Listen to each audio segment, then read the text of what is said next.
कसं आहे तर तशी बाबा तर माझी डिझाईन तशी आता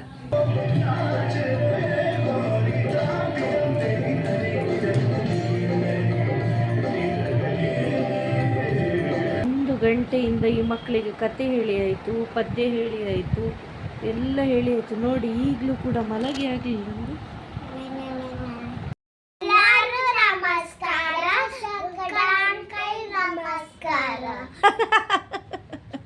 ಮಕ್ಕಳು ಹೇಳಿದಾಗೆ ಎಲ್ಲರಿಗೂ ನಮಸ್ಕಾರ, ಸಕಡ ಅಂಗೈ ನಮಸ್ಕಾರ. ಸೊ 2ನೇ ದಿನ ಬ್ಯಾಂಗ್ಳೂರಿದ್ದು ಏನೆಲ್ಲ ಮಾಡಿದೆವು ಅಂತೇಳಿ ಹೇಳೋದಕ್ಕಾಗಿ ಈ ಒಂದು ವಿಡಿಯೋನ ಮಾಡ್ತಾ ಇದ್ದೇನೆ. ಬೆಳಿಗ್ಗೆ ನಮಗೆ ಕುಚ್ಚಲಕ್ಕಿ, ಅದೇ ರೀತಿ ಬೆಟ್ಟಿಗಕ್ಕಿಯ ಒಂದು ಅದ್ಭುತವಾದಂಥ ಪುಂಡಿ, ಅದೇ ರೀತಿ ನೀರುಳ್ಳಿಯ ಒಂದು ತಂಬಳಿ ಅಂತೇಳಿ ಹೇಳಿ ಮಾಡಿದರು ನನ್ನ ತಮ್ಮನ ಹೆಂಡತಿ, ಅದೇ ರೀತಿ ಅಮ್ಮ ಸೇರಿಕೊಂಡು. ತುಂಬ ಒಳ್ಳೆಯದಾಗಿತ್ತು. ಸೊ ಮಕ್ಕಳು ಕೂಡ ನಾವು ಹೇಳುವಷ್ಟರಲ್ಲಿ ಎದ್ದು ನಿಮಗೆಲ್ಲರಿಗೂ ಕೂಡ ಗುಡ್ ಮಾರ್ನಿಂಗನ್ನು ಹೇಳ್ತಾ ಇದ್ದಾರೆ. ಚಟ್ನಿಯ ಬಲದಿಂದ ಒಂದು 7-8 ಪುಂಡಿ ಅಂತ ತಿಂದಿದೆ. ಹೇಗೆ ಮಾಡೋದು ಅಂತೇಳಿ ಹೇಳಿ ಅಮ್ಮ ಹೇಳ್ತಿದ್ದಾರೆ, ಕೇಳಿಸ್ಕೊಳ್ಳಿ. सोई एक दोन मिरसांग ಸ್ವಲ್ಪ ಚಿಂಚಮ್ಮ ಮತ್ತೆ या मीठ इतले घालून वाटूचे मागीर कडू जाता अर्ध पियाव ताका वाटीताना गरम करची. ಸೊ ಅಮ್ಮನಿಗೆ ಥ್ಯಾಂಕ್ಸ್ ಹೇಳ್ತಾ ಸೂಪರ್ ಆಗಿತ್ತು ಇವತ್ತಿನ ಬ್ರೇಕ್ಫಾಸ್ಟ್. ಅದು ಕೂಡ ಅಮ್ಮ ಏನು ಮಾಡಿದರೂ ಕೂಡ ಒಳ್ಳೆಯದೇ ಆಗ್ತದಲ್ವ. ಸೊ ಅದರ ನಂತರ ತಮ್ಮ ಕಲ್ಕತ್ತಾ ಸ್ಪೆಷಲ್ ರಸಗುಲ್ಲವನ್ನು ತಂದ, ರಸಗುಲ್ಲ ಅಂತಲೇ ಹೇಳ್ತೇವೆ ಇದಕ್ಕೆ.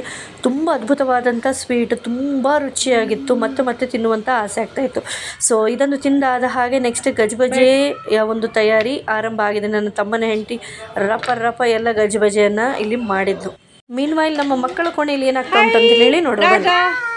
ಕಸ ಕರ್ತಸ ಎಂತ ಮಾಡ್ತಿದ್ದೀರಾಗ? ಎಲ್ಲ ಬರಿದು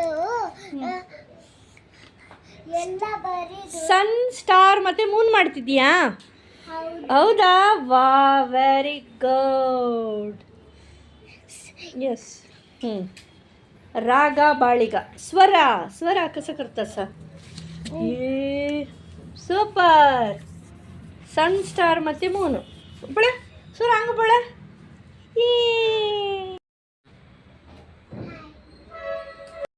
ನಮ್ಮ ಸ್ವರ ಬಾಳಿಗ ಇವಳ್ದಾಗಿದೆ ನೋಡಿ ಡ್ರಾಯಿಂಗ್, ಸೂಪರ್ ಆಗಿದೆ. Sun, star, moon, chocolate, cloud, rain ಎಲ್ಲ ಉಂಟು. Very good. ಮಕ್ಕಳ ಜೊತೆ ಒಂದಿಷ್ಟು ಸಮಯವನ್ನು ಕಳೆದಾದ್ಮೇಲೆ ಹೊರಗೆ ಬರುವಾಗ ಇಲ್ಲಿ ಬ್ಯಾಂಗನ್ ಕಾ ಭರ್ತಾಕ್ಕೆ ತಯಾರಾಗ್ತಾ ಇತ್ತು. ನಮ್ಮಾಚೆ ಇಂಥ ಒಂದು ಗುಳ್ಳ ಸಿಗುವಂಥದ್ದು ಭಾರಿ ಅಪರೂಪ. ಸೊ ಅದರಲ್ಲಿ ಬೆಳ್ಳುಳ್ಳಿ, ಅದೇ ರೀತಿ ಹಸಿಮೆಣಸಿನಕಾಯನ್ನೆಲ್ಲ ಹಾಕಿ ಅದ್ಭುತವಾದಂಥ ಬ್ಯಾಂಗನ್ ಕಾ ಭರ್ತ, ಅದೇ ರೀತಿ ಗಜ್ಬಜೆ ಇವತ್ತಿನ ಮೆನು. ಸೊ ಅದು ತಯಾರಾಗ್ತಾ ಇತ್ತು. ಹೀಗೆ ನಾನು ಅಮ್ಮನ ಮನೆ ಹೊರಗೆ ಬಂದೆ. ಸೊ ಅದರ ಹತ್ರ ಬರುವಾಗ ಬಾಲ್ಕನಿ ಹತ್ರ ನನಗೆ ಈ ಮರ ಕಾಣಲಿಕ್ಕೆ ಸಿಕ್ಕಿತ್ತು. ನೋಡಿ, ಇದರಲ್ಲೊಂದು ನೀವು ಫಳ ನೋಡ್ಬೋದು. ಫಲ ಇದರಲ್ಲಿ ಆಗುವಂಥದ್ದು, ಇದು ಒಂಥರ ಬಾದಾಮಿಯ ಶೇಪಿನಲ್ಲಿದೆ. ಒಳ್ಳೆ ಅದ್ಭುತವಾದಂಥ ಗಾಳಿ, ನಿಮಗೆ ನೋಡುವಾಗಲೇ ಗೊತ್ತಾಗ್ಬೋದು ಯಾವ ರೀತಿಯಾಗಿ ಒಂದು ಸೊರ್ರನೆ ಗಾಳಿ ಬೀಸ್ತಾ ಉಂಟು ಇಲ್ಲಿ ಅಂತೇಳಿ ಹೇಳಿ. ತುಂಬ ಖುಷಿ ಆಗ್ತಾ ಉಂಟು. ವೆದರ್ ಕೂಡ ಹಾಗೆ ಚಳಿಯೇ ಇರುವಂಥದ್ದು ಇಲ್ಲಿ. ಅದರ ಜೊತೆ ಇದು ತಂಗಾಳಿ ಅಂತೇಳಿ ಹೇಳಿದರೆ ತುಂಬ ಒಳ್ಳೆಯದಾಗ್ತದೆ ಇಲ್ಲಿಯ ವೆದರ್ ಅಂತೇಳಿದರೆ. ವೆದರ್ ಮಕ್ಕಳಿಗೂ ಕೂಡ ಆಡಲಿಕ್ಕೆ ಬೇರೆ ಅಂತೇಳಿದರೆ ಎಲ್ಲ ಕಡೆ ಮನೆ, ಫ್ಲ್ಯಾಟ್, ಅಪಾರ್ಟ್ಮೆಂಟ್ ಇದೇ ಇರುವಂಥ ಕಾರಣ, ಬಿಲ್ಡಿಂಗ್ಸ್, ಮಕ್ಕಳಿಗೆಲ್ಲ ಆಡಲಿಕ್ಕೆ ಜಾಗ ಇಲ್ಲ. ಹಾಗಾಗಿ ಅವರು ರೋಡಿನಲ್ಲೇ ಆಡ್ತಾ ಇರ್ತಾರೆ. ಸೊ ಅಷ್ಟರಲ್ಲಿ ನಾವು ಒಂದಷ್ಟು ಪಾರ್ಸಲನ್ನು ಕೂಡ ಹೇಳಿದ್ವಿ. ನಾವು ಸದ್ಯದಲ್ಲೇ 1-2-3 ದಿನಗಳ ನಂತರ ಒಂದು ಕಡೆ ತಿರುಗಾಡಲಿಕ್ಕೆ ಹೋಗುವವರು ಇದ್ದೇವೆ. ಸೊ ಒಂದೊಂದೇ ಪಾರ್ಸಲ್ ಎಲ್ಲ ಬರ್ತಾ ಇತ್ತು. ಮೀಶೋ, ಮಿಂತ್ರ, ಅಮೆಝಾನಿಂದ ಹೇಳಿದ್ದು. ಸೊ ಅಮ್ಮಂದು ಕೂಡ ಸಾರಿ ಬಂದಿದೆ, ತುಂಬ ಚೆನ್ನಾಗಿತ್ತು. ಸೊ ಅದರ ನಂತರ ಹೀಗೆ ಎಲ್ಲ ಡ್ರೆಸ್ಸನ್ನೆಲ್ಲ ಒಂದೊಂದೇ ಒಗಿಲಿಕ್ಕೆ ಹಾಕುವ ಸಂದರ್ಭದಲ್ಲಿ ಈ ಒಂದು ಶರ್ಟ್ ಸಿಕ್ಕಿತ್ತು ನೋಡಿ. ಇದೊಂದು ಸ್ವಲ್ಪ ಕಲೆ ಆಗಿತ್ತು.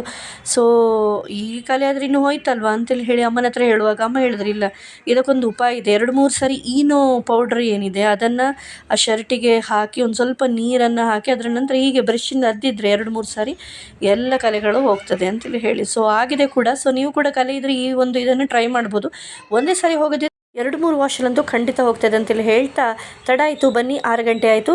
ಡ್ಯಾನ್ಸನ್ನು ನೋಡಲಿಕ್ಕೆ ಶಂಕರ್ ಮಹಾದೇವನವರ ದೇವ ಶ್ರೀ ಗಣೇಶ ಒಂದು ಹಾಡಿಗೆ ಡ್ಯಾನ್ಸ್ ಇತ್ತು. ಎಲ್ಲರೂ ಕೂಡ ಅದ್ಭುತವಾಗಿ ಮಾಡಿದರು. 19ರಿಂದ 20ರಷ್ಟು ಮಹಿಳೆಯರು ಸೇರಿ ಮಾಡಿದಂಥ ಒಂದು ಡ್ಯಾನ್ಸ್. ಸೊ ಇದರಲ್ಲಿ ರಾಗಸ್ವರನ ಅಮ್ಮ ಕೂಡ ಇದ್ದರು. ಸೊ ಇವರ ಡ್ಯಾನ್ಸ್, ಅದೇ ರೀತಿ ರಾಗಸ್ವರನ ಅಮ್ಮನ ಡ್ಯಾನ್ಸ್ ಅಂತೇಳಿ ನನ್ನ ತಮ್ಮನ ಹೆಂಡತಿಯ ಡ್ಯಾನ್ಸ್, ಇದನ್ನೆಲ್ಲ ನೋಡಲಿಕ್ಕಾಗಿ ನಾನು ಬ್ಯಾಂಗ್ಳೂರಿಗೆ 1-2 ದಿನ ಮೊದಲೇ ಕಾರ್ಕಳದಿಂದ ಬಂದಿದ್ದೆ. ಸೊ ಇಲ್ಲಿ ಕೂಡ ಅದ್ಭುತವಾಗಿ ಈ ಒಂದು ನವರಾತ್ರಿಯ ದಿನಗಳಲ್ಲಿ ಭಜನೆ ಇರ್ಬೋದು ಅಥವಾ ಬೇರೆ ಬೇರೆ ರೀತಿಯ ಕಲ್ಚರಲ್ ಪ್ರೋಗ್ರಾಮ್ ಇರ್ಬೋದು, ಅದನ್ನೆಲ್ಲ ಇವರು ಮಾಡ್ತಾರೆ. ಹಾಡನ್ನು ಇಲ್ಲಿ ಹಾಕಿದರೆ ಕಾಪಿರೈಟ್ ಕ್ಲೇಮ್ ಬರ್ತದೆ ಅನ್ನುವಂಥ ಕಾರಣಕ್ಕಾಗಿ ನಾನು ಯಾವುದೇ ಹಾಡನ್ನು ಹಾಕಲಿಲ್ಲ. ಹೀಗೆ ನಾನು ಆ ಒಂದು ವಿಷಯದ ಬಗ್ಗೆ ನಿಮ್ಮ ಜೊತೆ ಮಾತಾಡ್ತಾ ಇದ್ದೇನೆ. ಸುಮಾರು 1-1.5 ತಿಂಗಳ ಒಂದು ಅದ್ಭುತವಾದಂಥ ಪ್ರಾಕ್ಟೀಸ್ನ ಫಲ ಇದು. ಇಷ್ಟೊಂದು ಚಂದವಾಗಿ ಎಲ್ಲರೂ ಕಾಣ್ತಿದ್ದಾರೆ ನೋಡಿ. ಸೈಕಲ್ ಕಚ್ಚಾ ಅಂತೇಳಿ ಹೇಳ್ತಾರೆ ಈ ಒಂದು ಸಾರಿಯ ಒಂದು ಸ್ಟೈಲಿಗೆ. ಎಲ್ಲರೂ ಕೂಡ ಅದ್ಭುತವಾಗಿ ಒಂದೇ ರೀತಿಯ ಒಂದು ಸಾರಿಯನ್ನು ಉಟ್ಟುಕೊಂಡು ಈ ನೃತ್ಯ ಮಾಡುವ ದೃಶ್ಯವನ್ನು ನೋಡಲಿಕ್ಕೆ ಖಂಡಿತವಾಗಿಯೂ ನಮಗೆ ನೋಡಲಿಕ್ಕೆ 2 ಕಣ್ಣು ಸಾಕಾಗ್ತಾ ಇರಲಿಲ್ಲ. ಅಂದರೆ ಯಾರನ್ನು ನೋಡೋದು, ಯಾರ ಒಂದು ಎಕ್ಸ್ಪ್ರೆಷನನ್ನು ಗಮನಿಸುವಂಥದ್ದು ಅಂತೇಳಿ ಹೇಳುವಂಥ ಒಂದು ಕನ್ಫ್ಯೂಷನ್ ಆಗ್ತಾಯಿತ್ತು. ಯಾಕಂದರೆ ಹೇಳಿದ್ರೆ ಎಲ್ಲರೂ ಕೂಡ ಅದ್ಭುತವಾಗಿ ಕಾಣ್ತಾಯಿದ್ರು, ತುಂಬ ಸುಂದರವಾಗಿ ಕಾಣ್ತಾಯಿದ್ರು. ಮಾತ್ರ ಅಲ್ಲ, ಅಷ್ಟೇ ಚೆನ್ನಾಗಿ ಕೂಡ ಡ್ಯಾನ್ಸನ್ನು ಮಾಡ್ತಾಯಿದ್ರು.